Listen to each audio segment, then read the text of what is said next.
नमस्कार, आप देख रहे हैं प्राइम टीवी। मैं हूं आपके साथ सपना सिंह। वक्त हो चुका उत्तर प्रदेश की खबरों का। लोकसभा चुनाव के अंतिम चरण के चुनाव प्रचार के लिए आज पीएम मोदी 3 जनसभा कर 7 लोकसभा सीटों को साधेंगे। प्रधानमंत्री नरेंद्र मोदी मिर्जापुर, मऊ और देवरिया में आज जनसभा होगी। पीएम मोदी के कार्यक्रम के मुताबिक वरकछा कला मिर्जापुर में जनसभा होगी। रॉबर्ट्सगंज लोकसभा में संयुक्त जनसभा करेंगे। दोपहर 11:15 पर रतनपुरा मऊ में पीएम की रैली होगी। साथ ही बलिया और सलेमपुर लोकसभा भी संयुक्त जनसभा करेंगे। इसी के साथ सीएम योगी आदित्यनाथ भी प्रधानमंत्री मोदी की जनसभा में शामिल होंगे। मिर्जापुर और रॉबर्ट्सगंज में संयुक्त जनसभा होगी। इसके अलावा चंदौली में 12:35 पर सीएम योगी की जनसभा होगी। 11:40 पर गाजीपुर में सीएम योगी की जनसभा होगी। बता दें कि गोरखपुर में 3:10 पर सीएम योगी की जनसभा होगी। छठे चरण का चुनाव समाप्त हो चुका है और अब बात करते हैं सातवें चरण की। सातवें चरण में चुनाव होना बाकी है और ऐसे में तमाम पार्टियां जो हैं वो पूर्वांचल में अपना डेरा जमा चुकी है। ऐसे में बीजेपी ने कल गाजीपुर में पारसनाथ राय जो भाजपा के प्रत्याशी हैं उनके चुनावी समर्थन में एक जनसभा की थी जिसमें पीएम मोदी और सीएम योगी मौजूद थे। तो वहीं एक बार फिर से योगी आदित्यनाथ पारसनाथ राय के समर्थन में सैदपुर विधानसभा में वो चुनावी जनसभा करेंगे। पारसनाथ राय के लिए जो भाजपा से लोकसभा के प्रत्याशी हैं। और आपको बताते चलें कि सीएम योगी सैदपुर में आज 1:40 पर पहुंचेंगे। सैदपुर में जहां वो पारसनाथ राय जो लोकसभा के प्रत्याशी हैं उनकी चुनावी जनसभा करेंगे। करीब आधे घंटे सैदपुर में योगी आदित्यनाथ चुनावी जनसभा करेंगे। गाजीपुर के लिए पवन मिश्रा, प्राइम टीवी। लोकसभा चुनाव के अंतिम चरण के चुनाव प्रचार के लिए आज शाम 3 बजे मोदी जी जनसभा करेंगे। 7 लोकसभा सीटों को साधेंगे प्रधानमंत्री मोदी। मिर्जापुर, मऊ और देवरिया में आज जनसभा होगी। पीएम मोदी के कार्यक्रम के मुताबिक वरकछा कला मिर्जापुर में जनसभा होगी। रॉबर्ट्सगंज लोकसभा में संयुक्त जनसभा करेंगे। दोपहर 11:15 पर रतनपुरा मऊ में प्रधानमंत्री मोदी की रैली होगी। साथ ही बलिया और सलेमपुर लोकसभा भी संयुक्त जनसभा करेंगे। इसी के साथ सीएम योगी आदित्यनाथ प्रधानमंत्री मोदी की जनसभा में शामिल होंगे। मिर्जापुर और रॉबर्ट्सगंज में संयुक्त जनसभा होगी। इसके अलावा चंदौली में 12:35 पर सीएम योगी की जनसभा होगी। 11:40 पर गाजीपुर में सीएम योगी की जनसभा होगी। बता दें कि गोरखपुर में 3:10 पर सीएम योगी की जनसभा होगी। बताते चले कि छठे चरण का प्रचार प्रसार खत्म हो गया। छठे चरण का मतदान भी संपन्न हो गया है। 7वें चरण के लिए सारे दिग्गज नेता लगातार रैलियां कर रहे हैं, जनसभा को संबोधित कर रहे हैं। इसी बीच सीएम योगी आदित्यनाथ प्रधानमंत्री मोदी जी लगातार रैलियां कर रहे हैं, जनसभा को संबोधित कर रहे हैं। इसी बीच प्रधानमंत्री मोदी मिर्जापुर में जनसभा को संबोधित करेंगे। रॉबर्ट्सगंज में लोकसभा में संयुक्त जनसभा करेंगे।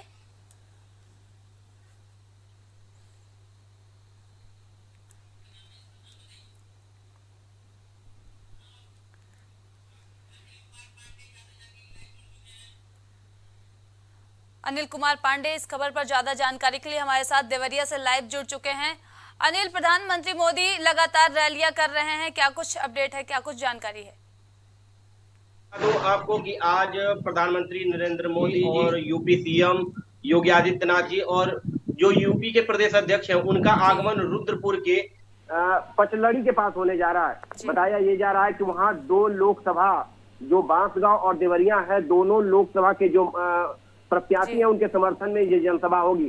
तो कहीं न कहीं आपको बता दें कि लगातार 7वें चरण का ये जो बिगुल बज चुका है, इसमें लगातार धुआंधार प्रचार हो रहा है। तो कहीं न कहीं कल अखिलेश यादव आए थे, उससे पहले डिप्टी सीएम ब्रजेश जी आ चुके हैं और लगातार नेताओं का दौर जारी है, जिसके क्रम में आज प्रधानमंत्री नरेंद्र मोदी जी जनसभा को संबोधित करेंगे। जी देवरिया में प्रधानमंत्री मोदी आज आएंगे, क्या कुछ तैयारियां हैं, जनता में कितना उत्साह देखने को मिल रहा है?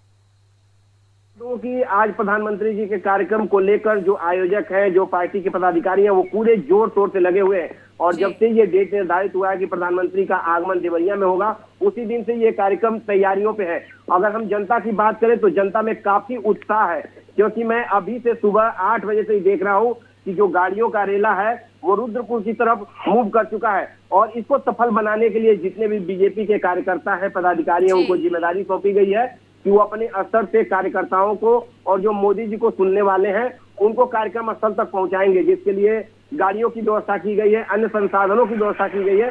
तो कहीं ना कहीं ये उम्मीद लगाई जा रही है कि जिस जगह ये कार्यक्रम हो रहा है वो 2 लोकसभा क्षेत्र के बीच का है, तो वहाँ भीड़ काफी जुटने की उम्मीद है। और पुलिस प्रशासन और सुरक्षा एजेंसियां जो है लगातार पिछले 1 हफ्ते से वहाँ कैंप की हुई है, तो कहीं ना कहीं भीड़ काफी जुटने की उम्मीद है। जी सीएम योगी आदित्यनाथ भी साथ में मौजूद रहेंगे, प्रधानमंत्री मोदी भी मौजूद रहेंगे। सुरक्षा व्यवस्था को लेकर क्या कुछ इंतजाम किए गए हैं अनिल? मैं बता दूं, सुरक्षा व्यवस्था को लेकर जैसे हमारी जब बात हुई थी तो ये पता चला कि मतलब काफी दूर दूर से फोर्स आई है।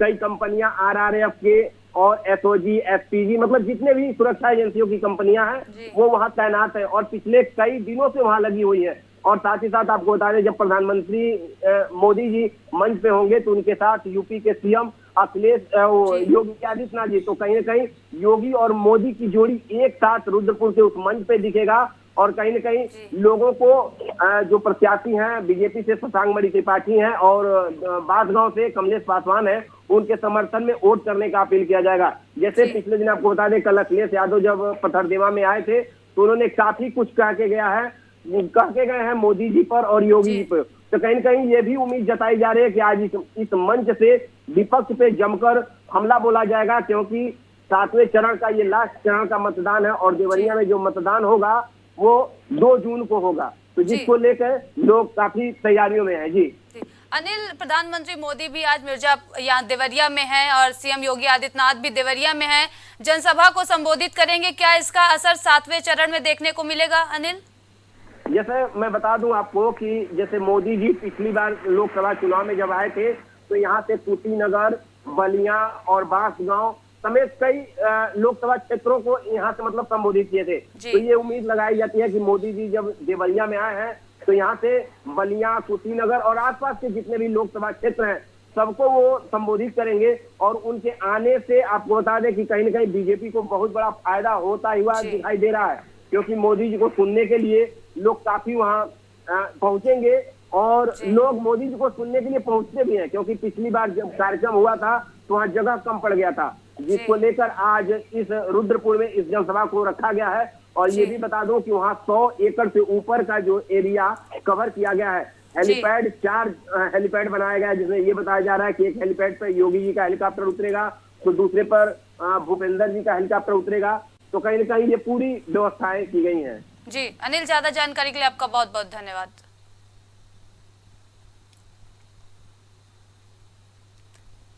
प्रधानमंत्री मोदी मिर्जापुर, मऊ और देवरिया में आज जनसभा करेंगे।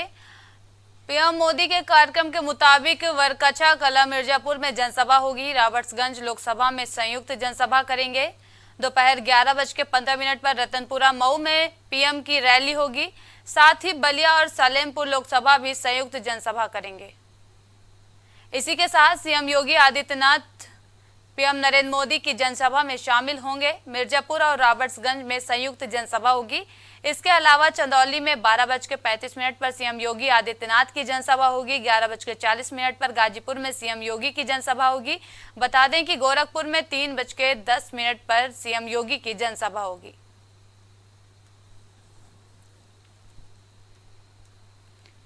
छठे चरण का मतदान संपन्न हो गया। 7वें चरण की तैयारी में तमाम दिग्गज नेता जुड़े हुए हैं, लगातार रैलियां कर रहे हैं, जनसभा को संबोधित कर रहे हैं।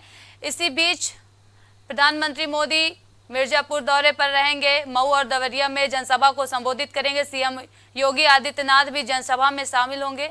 बता दें कि पीएम मोदी के कार्यक्रम के मुताबिक वरकछा कला मिर्जापुर में जनसभा होगी। रॉबर्ट्सगंज में लोकसभा में संयुक्त जनसभा होगी।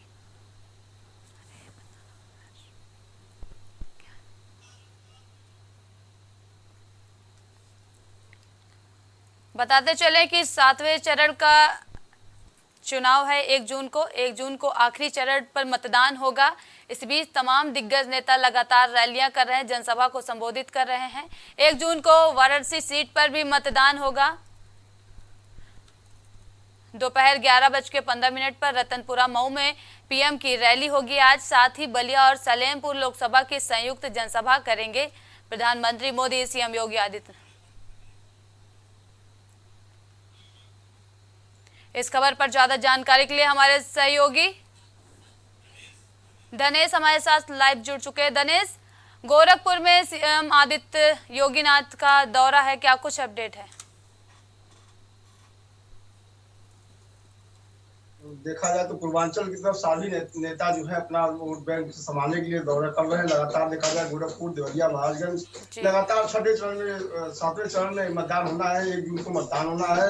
तो कहीं न कहीं सभी जो चाहे पीएम हो, सीएम हो, उसके अलावा भी जो भोपाल के साथ सीएम हो, सभी लोग लगातार जो है गोरखपुर के तरफ दौरा कर रहे हैं। कहीं ना कहीं जो सातवें चरण का मतदान हो उनके पक्ष में है। लोग जनता से जो भी योजनाओं का चाहे लाभ मिला हो और आगे जो होने वाला विकास की बात कही जाए, इन सारे मुद्दों पे लगातार लोगों को अपनी जनता को संबोधित कर रहे हैं। कहीं ना कहीं अच्छे फिर रोजगार और विकास के लिए बात कर रहे हैं। जो भी जनता को फिर जो लाभ जो मिलते हैं, स्वास्थ्य का लाभ हो, चाहे शिक्षा का लाभ हो, चाहे जो भी योजनाएं हो जो आम जनमानस के लिए बना हो, सबको उसका लाभ लगातार मिलता रहा है। और कहीं ना कहीं ये जो उनको योजनाओं का लाभ मिला है वो पूरी तरह के जनता को दिख रहा है और जनता में वोट बैंक के काम कर रहा है। कहीं ना कहीं देखा जाए तो बहुत ही बड़ा एक वोट बैंक बीजेपी का फिर से तैयार है। भले ही अखिलेश यादव चाहे 2022 के जो विधानसभा चुनाव में उनके साथ जन समर्थन थोड़ा देखने को मिला था, लेकिन कहीं ना कहीं देखा जाए तो वो वोट बैंक रूप में शामिल नहीं हो पाया था। जी धनेश, कितने बजे तक सीएम योगी आदित्यनाथ गोरखपुर पहुंचेंगे और कौन कौन से दिग्गज नेता वहां शामिल होंगे? देखिए, सबसे बड़ा वो है कि पीएम जो है मोदी, जो मोदी है, पीएम मोदी हैं, वो सबसे बड़े नेता के रूप में तो वही जाने जाते हैं। बाकी अगर बात की जाए तो लगातार जो है आपके जो सीएम योगी आदित्यनाथ तो रहेंगे राजभर, जो है राजभर के जो लड़के उनके पक्ष में जो एक जनसभा को संबोधित करेंगे पीएम और सीएम योगी आदित्यनाथ। तो कहीं देखा जाए सभी लगातार अब सारे सब जो चुनाव छठे चरण का हो चुका है, सातवें चरण का चुनाव जो है गोरखपुर की महाराजगंज, देवरिया आसपास में होना है। तो कहीं न कहीं सभी नेता खाली हो चुके हैं और पूर्वांचल के रुख कर रहे हैं कि जनता को संबोधित कर दिया जाए, जनता को अपने पक्ष में वोट डालने की बात किया जाए, उनको जो योजनाओं का लाभ मिला है आगे भी बढ़ चढ़ के हमारी सरकार ये तो उसका लाभ मिलेगा, उससे ज्यादा मिलेगा। जी आदित्य, सीएम योगी आज आएंगे गोरखपुर, सुरक्षा व्यवस्था को लेकर क्या कुछ इंतजाम किए गए हैं? जी बिल्कुल, सीएम योगी आदित्यनाथ लगातार 3-4 दिनों से गोरखपुर है। जनसभाओं को संबोधित करके वो केंद्र बिंदु गोरखपुर बना हुआ है। कहीं ना कहीं देखा जाए तो यहीं से आसपास महाराजगंज, देवरिया और भी जो जिले हैं वहां पे वोट बैंक संभालने के लिए गोरखपुर सभाओं को संबोधित करने के बाद गोरखपुर सीएम योगी आदित्यनाथ आ रहे हैं। और बात की जाए सुरक्षा व्यवस्था की तो पूरी तरीके से जब सीएम योगी आदित्यनाथ आते हैं या नहीं आते हैं, उनका सुरक्षा व्यवस्था पूरा पक्का रहता है। चप्पे चप्पे पे जो है निगरानी की जाती है। उसके पहले भी सारे अधिकारी निगरानी कर लेते हैं कि कहीं भी किसी प्रकार की चाहे जनसभा हो चाहे कहीं भी किसी प्रकार की दिक्कतें ना हो। जी धनेश, सीएम योगी के आगमन को लेकर जनता में कितना उत्साह देखने को मिल रहा है? जी बिल्कुल, सीएम योगी को अगर बात की जाए तो जनता में काफी उत्साह रहता भी है और है भी। सीएम के साथ साथ पीएम का चेहरा जो है लगातार लोग कह रहे हैं कि सीएम के बाद पीएम का चेहरा देखना चाह रहे हैं सीएम योगी आदित्यनाथ को। तो कहीं ना कहीं जनता में काफी उत्साह है। और अभी 29 तारीख को यहाँ पे गोरखपुर में जो है एक जो है रोड शो होने वाला, जिसमें अमित शाह, गृह मंत्री अमित शाह भी आएंगे, सीएम योगी रहेंगे। तो लाखों जनता को संबोधित करेंगे, उसके जरिए जो है रोड शो के जरिए उनको जो है उत्साहित करेंगे, अपनी बातों को सुनाएंगे, कहीं ना कहीं बीजेपी के पक्ष में वोट करने की। धनेश, ज्यादा जानकारी के लिए आपका बहुत बहुत धन्यवाद।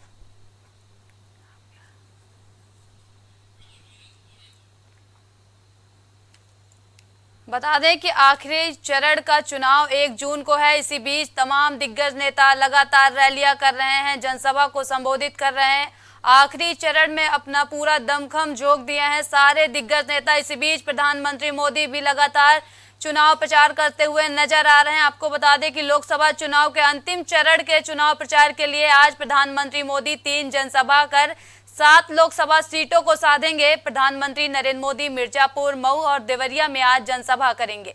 पीएम मोदी के कार्यक्रम के मुताबिक वरकछा कला मिर्जापुर में जनसभा होगी। रॉबर्ट्सगंज लोकसभा में संयुक्त जनसभा को संबोधित करेंगे। दोपहर 1:15 पर रतनपुरा मऊ में प्रधानमंत्री की रैली होगी। साथ ही बलिया और सलेमपुर लोकसभा भी संयुक्त जनसभा करेंगे।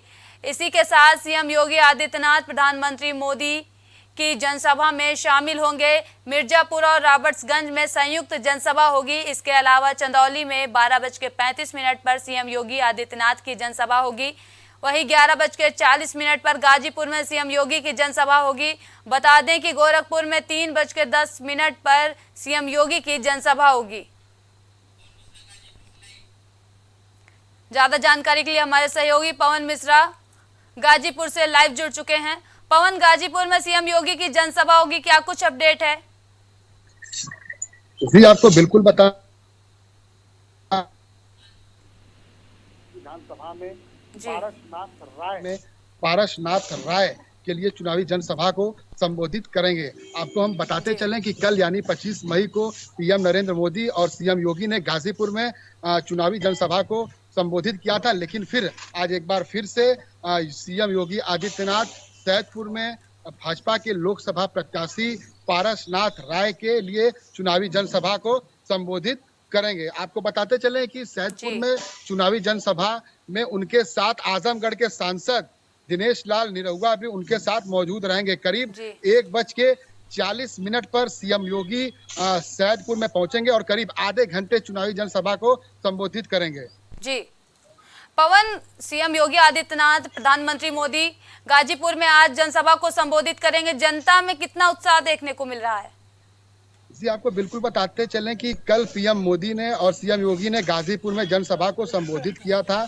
काफी उनके कार्यकर्ताओं में उत्साह देखा गया था, लेकिन आज फिर एक बार गाजीपुर के सैदपुर विधानसभा में सीएम योगी आज पारसनाथ राय के समर्थन में चुनावी जनसभा संबोधित करेंगे। जी पवन, सुरक्षा व्यवस्था को लेकर क्या कुछ इंतजाम किए गए हैं? जी बिल्कुल, आपको बताते चले करीब 24 घंटे पहले जिला प्रशासन को प्रोटोकॉल मिल गया था, तो जिला प्रशासन के साथ साथ बीजेपी के कार्यकर्ता भी सीएम योगी की जनसभा को सफल बनाने के लिए युद्ध स्तर पर जुटे हुए हैं। अगर बात करें सुरक्षा व्यवस्था की, तो सुरक्षा व्यवस्था पे यहाँ पे काफी मजबूत बताई जा रही है या मजबूत तरीके से है, क्योंकि इसके पहले जब सीएम योगी की एक बार करीब 2017 में एक चुनावी जनसभा हुई थी, तो उनको करीब काले झंडे दिखाए गए थे। तो इस बार की जो व्यवस्था है वो चाक और चौबंद है। जी पवन, आखिरी चरण पर मतदान होना है 1 जून को। लगातार प्रधानमंत्री मोदी जनसभा कर रहे हैं, रैलियां कर रहे हैं, क्या इसका असर देखने को मिलेगा? पवन जी बिल्कुल, आपको बताते चलें कि पूर्वांचल में बीजेपी की हाई कमान लगातार सभी जिलों में चुनावी जनसभा को संबोधित कर रही है, तो वहीं दूसरी तरफ इंडी गठबंधन भी चुनावी रैली को लगातार संबोधित कर रही है। अगर हम बात करें चुनावी जनसभा पे इसका असर, तो आपको बिल्कुल बताते चले, अगर हम 2014 की बात करें तो यहाँ से मनोज सिन्हा को टिकट मिला था और वो भाजपा से लड़े थे, और बसपा अलग लड़ी थी और सपा अलग लड़ी थी। तो मनोज सिन्हा 2014 में चुनाव जीत गए थे, लेकिन फिर अगर एक बार हम बात करें 2019 की, तो भाजपा से फिर एक बार मनोज सिन्हा को टिकट दिया गया, लेकिन इस बार सपा और बसपा का गठबंधन था, जिसमें अफजाल अंसारी ने 2019 के चुनाव में मनोज सिन्हा को काफी भारी मतों से हराया था। लेकिन एक बार अगर हम फिर से बात करें 2024 के इलेक्शन की, तो फिर से एक बार 2024 वाली स्थिति देखने को मिल रही है, क्योंकि यहाँ पे त्रिकोणीय मुकाबला है। एक बार फिर से भाजपा से पारसनाथ राय लड़ रहे हैं, तो दूसरी तरफ बसपा से उमेश सिंह लड़ रहे हैं और सपा से अफजाल अंसारी लड़ रहे हैं। तो कहीं ना कहीं इस बार का जो चुनाव है वो त्रिकोणीय मुकाबला देखा जा रहा है। जी पवन, ज्यादा जानकारी के लिए आपका बहुत बहुत धन्यवाद।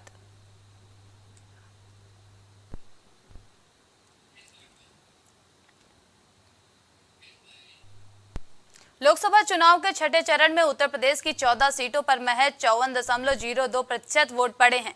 मतदान के लिहाज से यह इस चुनाव का न्यूनतम आंकड़ा है। सबसे अधिक मतदान अंबेडकर नगर में 61.54% रहा, वहीं सबसे कम फूलपुर में 48.94% मतदान हुआ है। बता दें कि साल 2019 के लोकसभा चुनाव में इन सीटों पर 54.49% मतदान हुआ था। छठे चरण में प्रदेश की 14 लोकसभा सीटों पर सुल्तानपुर, प्रतापगढ़, फूलपुर, इलाहाबाद, अंबेडकर नगर, श्रावस्ती, डुमरियागंज, बस्ती, संत कबीर नगर और लालगंज, आजमगढ़, जौनपुर, मछली शहर और भदोही पर मतदान हुआ है।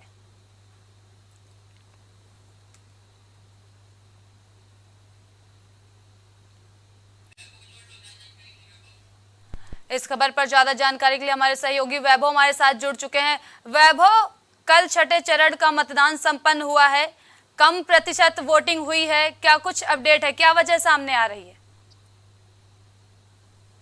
देखिए, सुल्तानपुर, प्रतापगढ़, फूलपुर, मछली शहर, भदोही और जौनपुर और ये अन्य जिले जो 14 सीट लोकसभा सीटें थी और अन्य जिलों लोकसभा सीटों में कहीं ना कहीं वोट प्रतिशत कम होता हुआ नजर आ रहा है। और इसके पीछे कहीं ना कहीं वजह गर्मी या अन्य कुछ मुद्दे देखने को सामने आ रहे हैं। आपने देखा होगा अम्बेडकर नगर में कल जी वर्मा जो वहाँ के लोकसभा प्रत्याशी है इंडिया गठबंधन से, वहाँ पे भारी पुलिस बल उनके घर में तैनात हो गई थी, जिसको लेकर कहीं ना कहीं उन्होंने आपत्ति जताते हुए कहा था कि जो बीजेपी है वो कहीं ना कहीं हमको वोटिंग प्रतिशत मेरा रोकने का प्रयास कर रही है और जो अन्य मुद्दे हैं जनता के या गर्मी है उसको लेकर कहीं ना कहीं जनता कम निकल रही है, वोट कम दे रही है, इसीलिए कहीं ना कहीं वोटिंग प्रतिशत कम होता हुआ नजर आ रहा है।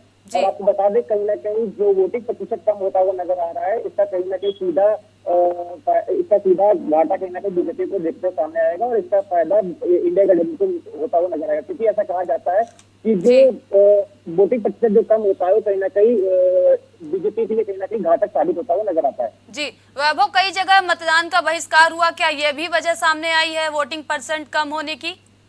जी बिल्कुल, कहीं ना कहीं जो बहिष्कार मतदान का हुआ है वो भी बिल्कुल कहीं ना कहीं मेन मुद्दा सामने होता हुआ नजर आ रहा है वोटिंग प्रतिशत कम होने का, क्योंकि जो जमीनी मुद्दे हैं कहीं ना कहीं उसको लेकर जो प्रत्याशी है या जो लोकसभा प्रत्याशी है कहीं ना कहीं उसको देखते हुए सामने नहीं आते हैं और वो बड़े बड़े वादे तो कर देते हैं पर उसको जमीनी स्तर पर मौजूद नहीं कर पाते। इसको लेकर कहीं ना कहीं जनता ने मतदान का बहिष्कार किया है, इसको लेकर भी वोटिंग प्रतिशत कम होता हुआ नजर आ रहा है। जी वैभव, लगातार लोगों को जागरूक किया गया है, कई कार्यक्रम किए गए हैं कि लोग पहले मतदान करें फिर जलपान करें, तो क्या इसका असर देखने को मिला था चुनाव में? देखिए, छठे चरण में कहीं ना कहीं इसका जो असर है वो कहीं ना कहीं देखने को सामने नहीं मिला था। एक स्लोगन भी चुनाव आयोग ने शुरू किया था कि पहले मतदान करें फिर जलपान करें, पर उसका कहीं ना कहीं असर देखने को सामने नहीं आया था। आप अन्य जो शीर्ष नेता हैं उन्होंने भी कहीं ना कहीं एक अपील की थी कि पहले वोट मतदान करें फिर उसके बाद अन्य अपने जो भी दैनिक कार्य है उसे करने का काम करें, पर उसका कहीं ना कहीं असर जो जनता में वो देखने को सामने नहीं आया है। इसको लेकर कहीं ना कहीं मतदान प्रतिशत कम होता हुआ नजर आया छठे चरण में। जी वैभव, कई जगह ईवीएम भी खराब होने की खबर आई थी, तो क्या लगता है इसकी वजह से भी कुछ ऐसा हो सकता है कि वोटिंग परसेंट कम हुआ हो? जी बिल्कुल, कहीं ना कहीं जो भी अन्य दिक्कतें जैसा मैंने कहा ना, जो अभी अन्य दिक्कतें ईवीएम हो या मतदान का बहिष्कार हो, ये सब भी कहीं ना कहीं प्रमुख टॉपिक थे जिसको लेकर कहीं ना कहीं मतदान प्रतिशत कम होता हुआ नजर आ रहा है। जी वैभव, ज्यादा जानकारी के लिए आपका धन्यवाद।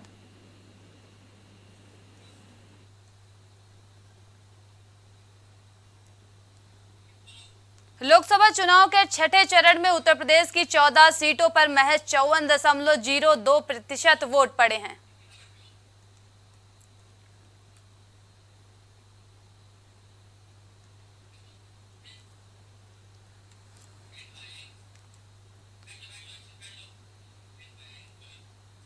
दो तीन दिन की राहत के बाद एक बार फिर से लू चढ़ते पारे और भीषण गर्मी का दौर शुरू हो गया है।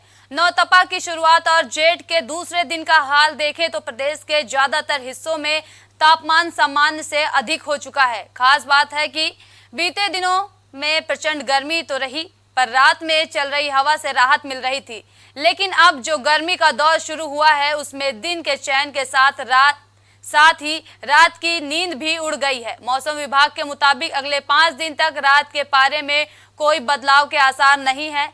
आंचलिक मौसम विज्ञान केंद्र के वरिष्ठ मौसम वैज्ञानिक अतुल कुमार सिंह के मुताबिक फिलहाल लू और प्रचंड गर्मी के संकेत मिल रहे हैं। शनिवार को 45.2 डिग्री अधिकतम तापमान के साथ आगरा फिर सबसे ज्यादा गर्म हो गया। पूरे प्रदेश में तापमान 41 डिग्री से 45.2 डिग्री के बीच रहा। इस खबर पर ज्यादा जानकारी के लिए हमारे सहयोगी आशुतोष सुल्तानपुर से लाइव जुड़ चुके हैं। आशुतोष, गर्मी का सितम लगातार जारी है, क्या कुछ अपडेट है? आपके यहाँ कितना पारा आज का दर्ज किया गया? जी बिल्कुल, आपको बता दें जिस तरह जो है ये अप्रैल के महीने के बाद से ये गर्मी का सितम लगातार बढ़ता हुआ नजर आ रहा है जी। और धूप भी तेज हो रही है। इसके साथ हम आपको बता दें जो है जिस तरह धूप और गर्मी का असर जिस तरह बढ़ता हुआ नजर आ रहा है, 45 लगभग डिग्री दोपहर का जा रहा है।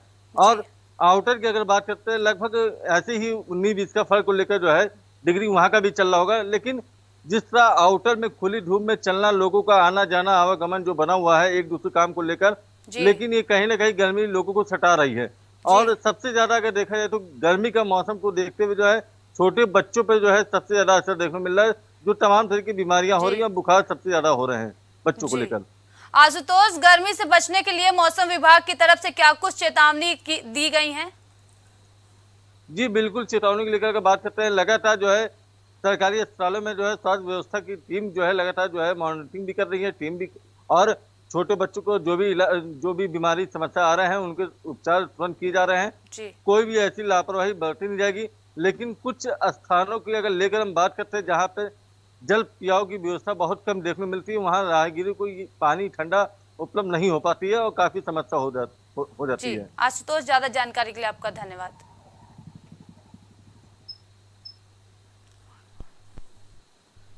आपको बता दें कि गर्मी का सितम लगातार जारी है। गर्मी में लोगों को बाहर निकलने में काफी ज्यादा दिक्कतें हो रही हैं और जब से नौतपा की शुरुआत हुई है और जेठ के दूसरे दिन का हाल देखें तो प्रदेश के ज्यादातर हिस्सों में तापमान सामान्य से अधिक हो चुका है। खास बात है कि बीते दिनों दिन में प्रचंड गर्मी तो थी, पर रात में चल रही हवा से लोगों को राहत मिल जाती थी। लेकिन अब जो गर्मी का दौर शुरू हुआ है उसमें दिन के चैन के साथ रात की नींद भी उड़ गई है। मौसम विभाग के मुताबिक अगले 5 दिन तक रात के पारे में कोई बदलाव के आसार नहीं नजर आ रहे हैं। आंचलिक मौसम विज्ञान केंद्र के वरिष्ठ मौसम वैज्ञानिक अतुल कुमार सिंह के मुताबिक फिलहाल लू और प्रचंड गर्मी के संकेत मिल रहे हैं। शनिवार को 45.2 डिग्री अधिकतम तापमान के साथ आगरा फिर सबसे गर्म हो गया। पूरे प्रदेश में तापमान 41 डिग्री से 45.2 डिग्री के बीच रहा।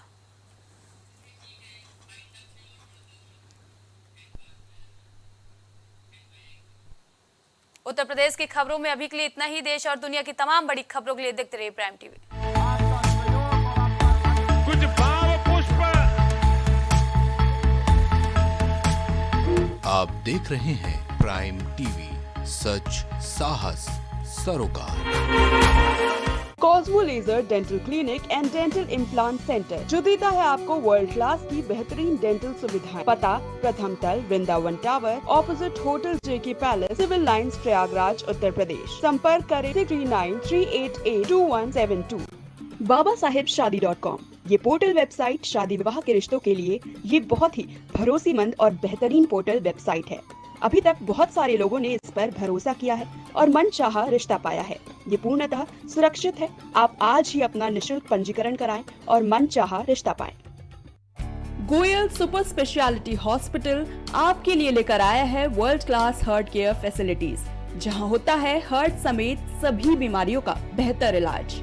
संपर्क करें Ayodhya road, Chinhat, Lucknow. MGM hospital and research centre, advance neuro and spine surgery centre. आपका स्वास्थ्य ही हमारी प्राथमिकता। पता Jhalwa, Prayagraj. M planet digital world लेकर आया है इलेक्ट्रिक स्कूटर की दुनिया में नई क्रांति। बेहतर कंफर्ट, आधुनिक सुविधाओं से लैस रोड का नया बादशाह। इलेक्ट्रिक स्कूटी अपनाए, प्रदूषण को कहे बाय बाय। पता प्रोफेसर कॉलोनी, कमला नगर, आगरा। मस्तिष्क मनोरोग, नस एवं नशा मुक्ति के विशेषज्ञ डॉक्टर राकेश पासवान।